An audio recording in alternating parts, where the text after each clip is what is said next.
আর আশ্চর্য ভাবে কাঁঠাল গাছে অনেক সুন্দর সুন্দর ঈদের জামা চলে আসে। মা, ও মা, তাড়াতাড়ি এসো, দেখো পরি দেওয়া ফুল থেকে কত ঈদের জামা চলে এসেছে। আমি এবার ঈদের নতুন নতুন জামা পরতে পারবো। এই মিনা, জানিস আমার মা আমাকে এবার ঈদে অনেক জামা জুতা কিনে দিয়েছে। সবগুলো জামা অনেক সুন্দর। তোর মা তোকে কি কিনে দিয়েছে রে? ওকে আবার ওর মা কি কিনে দেবে রে? ও তো আগের বছর একটি জামা কিনেনি, পুরনো জামা পরে ঈদ করেছে।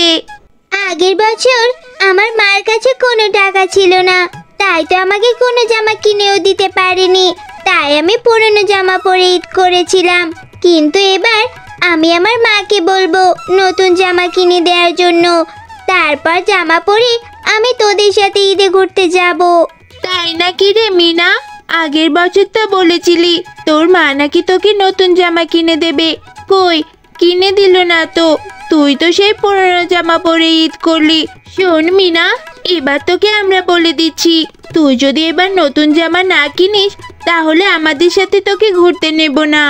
বন্ধুদের এরকম কথা শুনে মিনা মন খারাপ করে বাড়ি চলে আসে। মা, তুমি আমাকে এবার ঈদের নতুন একটা জামা কিনে দেবে, না হলে কিন্তু আমি বড্ড মন খারাপ করব। মারে, আমার শরীরটা যে বেশ কয়েকদিন ধরে বড্ড অসুস্থ, কোনো কাজও করতে পারিনি। বাঘিনী ভাবি যে কি বলবে আল্লাহ জানে।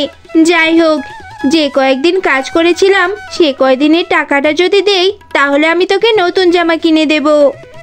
কবে কিনে দেবে মা? ঈদের তো মাত্র 2 দিন আছে। আমাকে যদি তুমি এই বাড়িতে জামা কিনে না দাও তাহলে আমি বাড়ি থেকে বেরিয়ে যাব, আর কখনো আসবো না। মারে, তুই কষ্ট পাস না, আমি তোকে কথা দিলাম বাঘিনী ভাবির কাছ থেকে টাকা চেয়ে নে, তারপর তোকে নিয়ে মার্কেটে যাব আর তোর পছন্দ মতোই একটি জামা কিনে দেব। তুই আর মন খারাপ করিস না রে মা।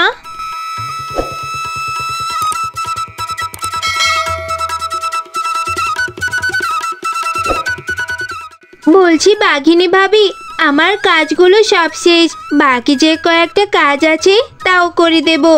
কিন্তু কথা হচ্ছে, আমি যে কয়দিনের কাজ করেছিলাম ওই কয়দিনের টাকাটা কি আজকে দিতে পারবেন?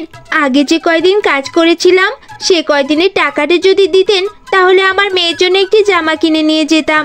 ঈদের তো মাত্র আর 2 দিন আছে। মেয়েটাও যে আমার জেদ করে বসে আছে একটা নতুন জামা কেনার জন্য। তাই টাকাটা যদি দিতেন তাহলে আমার খুব উপকার হতো বাঘিনী ভাবি। শেফা, তুই সব সময় কাজে ফাঁকি দিস, কিন্তু টাকা চাওয়ার সময় অগ্রিম টাকা চেয়ে বসিস। আজ 5 দিন পরে তুই কাজে আসলি আর এসে আজই টাকা চাচ্ছিস। এটা তো রোজার মাস, ঈদের জন্য অনেক শপিং করতে হয়েছে, আর এখন আমার কাছে কোনো টাকা নেই। আরো কিছু কেনাকাটা বাকি রয়েছে। তুই আমার কাছে আসা ছেড়ে দে রে শেফা। তোর যদি জামা কিনতে মন চায় তাহলে অন্য কোথাও থেকে ব্যবস্থা করে নে, আমি তোকে টাকা দিতে পারবো না। বাঘিনী ভাবি, আপনি তো অনেক শপিং করেছেন, অথচ আমি তো আপনার কাছে কিছু টাকাই চেয়েছি আমার মেয়েটার জন্য একটা জামা কেনার জন্য। এই টাকাটাও কি আপনি দিতে পারবেন না বাঘিনী ভাবি? দয়া করে আমাকে কিছু টাকা দিন না বাঘিনী ভাবি। শেফা, তুই এত কথা কেন বাড়াচ্ছিস? আমার কাছে টাকা আছে তাই আমি শপিং করছি, আরো করব, তাতে তোর কি? তোর টাকা নেই, তুই শপিং করবি না, এত শখ কেন? গরিবের এত শখ থাকতে নেই। যা, অন্য কোথাও থেকে ব্যবস্থা করতে পারলে তোর মেয়ের জন্য জামা কিনে নিয়ে যা। এখন আমার চোখের সামনে থেকে দূর হ। বাঘিনী ভাবি, আমি তো এমনি এমনি আপনার কাছে টাকা চাচ্ছি না, আমি তো আমার কাজের টাকাটাই চাচ্ছি। দিন না বাঘিনী ভাবি কিছু টাকা। বললাম তো, আমার হাতে এখন কোনো টাকা নেই, সব টাকা শপিং করাতে শেষ হয়ে গিয়েছে। আমি তোকে এখন কোনো টাকাই দিতে পারবো না। এই মাস শেষে তারপর তোকে টাকা দেব।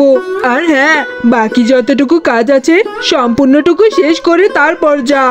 মেয়েটাকে যে আমি কথা দিয়ে আসলাম যে কাজ শেষ করে ফিরে তোকে নতুন জামা কিনে দেব, কিন্তু বাঘিনী ভাবির কাছে তো কোনো টাকাই পেলাম না। এবার আমি আমার মেয়েকে কিভাবে জামা কিনে দেব? মেয়েটার কাছে আমি কি বা উত্তর দেব? মা, তুমি চলে এসেছো? মা, আমি কতক্ষণ ধরে তোমার জন্য অপেক্ষা করছিলাম। তুমি না বলেছো কাজ থেকে ফিরে আমাকে মার্কেটে নিয়ে যাবে নতুন জামা কিনে দেওয়ার জন্য। চলো না মা, এখন আমরা যাই। মারে, বাঘিনী ভাবির থেকে একটা টাকাও পাইনি, আমি তোকে নতুন জামা কিভাবে কিনে দেব? তুই মন খারাপ করিস না রে মা, আমি দেখি কোনো একটা ব্যবস্থা করতে পারি কিনা। না মা, আমি কিছুই বুঝতে চাই না। তুমি তো আগের বারও এরকম বলেছিলে আমাকে নতুন জামা কিনে দেবে, কিন্তু দাওনি। এবারও কি আমাকে দেবে না? আমি এখন আর তোমার কোনো কথাই শুনবো না। তুমি আমাকে একটুও ভালোবাসো না, কোনো কিছু চাইলে আমাকে কিনেও দাও না।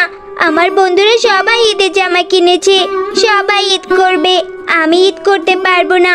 আমি আর এই বাড়িতেই থাকবো না, আমি এখনই চলে যাচ্ছি।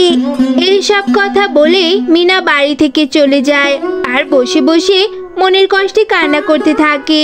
মিনার কান্না শুনে হঠাৎ করেই সেখানে একটি পরী চলে আসে আর পরীটা মিনাকে বলে, কি হয়েছে ছোট মেয়ে, তুমি এখানে বসে কান্না কেন করছো? কত ছোট তুমি, তাহলে তোমার এত কিসেরই বা দুঃখ? কেন কান্না করছো এখানে বসে, আমাকে বলো। এরপর মিনা পরীটাকে সবটা খুলে বলে। ও, এই ব্যাপার, তুমি মন খারাপ করো না। এই নাও জাদুর ফুল, এই ফুলটা তুমি তোমাদের বাড়িতে যে কাঁঠাল গাছ আছে সেই কাঁঠাল গাছটার গোড়ায় রেখে দেবে। তারপর দেখবে তোমার মনের ইচ্ছা পূরণ হয়ে যাবে আর সকল কষ্ট দূর হয়ে যাবে। এরপর মিনা খুশি মনে পরীর দেওয়া ফুল নিয়ে বাড়ি চলে আসে আর মিনা পরীর কথা মতো সেই ফুলটা কাঁঠাল গাছের গোড়ায় রাখে আর আশ্চর্য ভাবে কাঁঠাল গাছে অনেক সুন্দর সুন্দর ঈদের জামা চলে আসে। মা, ও মা, তাড়াতাড়ি এসো, দেখো পরীর দেওয়া ফুল থেকে কত ঈদের জামা চলে এসেছে। আমি এবার ঈদের নতুন নতুন জামা পরতে পারবো, তাও আবার অনেকগুলো। যখন যেটা ইচ্ছে তখন সেটাই পরতে পারবো মা। আরে, এটা তো অদ্ভুত ব্যাপার, কিভাবে কাঁঠাল গাছে এত সুন্দর সুন্দর ঈদের জামা চলে আসলো? মা, ভালো হয়েছে, এবার ঈদে আমি নতুন জামা পরবো। আর আমাদের গ্রামে যারা আমাদের মতো গরিব অসহায় জামা কিনতে পারে না, তাদের মাঝে আমি এই জামাগুলো বিলিয়ে দেব, যাতে করে সবাই ঈদের দিন নতুন জামা পরতে পারে।